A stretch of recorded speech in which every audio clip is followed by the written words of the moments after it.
शिवसंग्रामची राजकीय भूमिका स्पष्ट आहे आणि सद्यस्थितीमध्ये मनोज जरांगे पाटील यांनी त्यांची राजकीय भूमिका जाहीर केलेली नाही. त्यामुळे त्यांची राजकीय भूमिका जाहीर झाल्यानंतर निश्चितच आम्ही त्यांच्याशी संपर्क साधू किंवा योग्य तो समन्वय आमच्या दोघांमध्ये राहील असं बघू. जरांगे पाटील सध्या यांना उमेदवारी भेट देत आहेत, वेगवेगळ्या मतदारसंघातून उमेदवाराचे दावा देखील करत आहेत.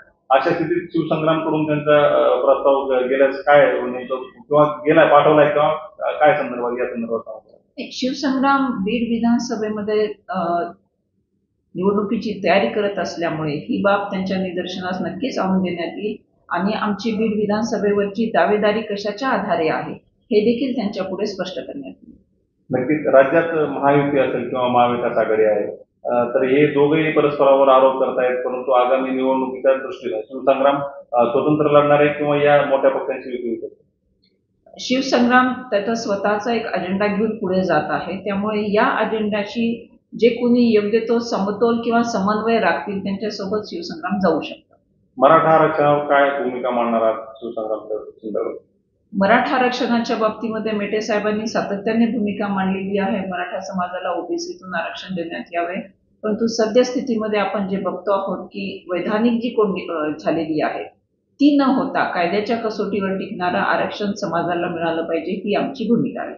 सरकार कुठंतरी वेळ काढूपणा करते, जी परिस्थिती आरक्षणाच्यावरून सध्या निर्माण झाली आहे.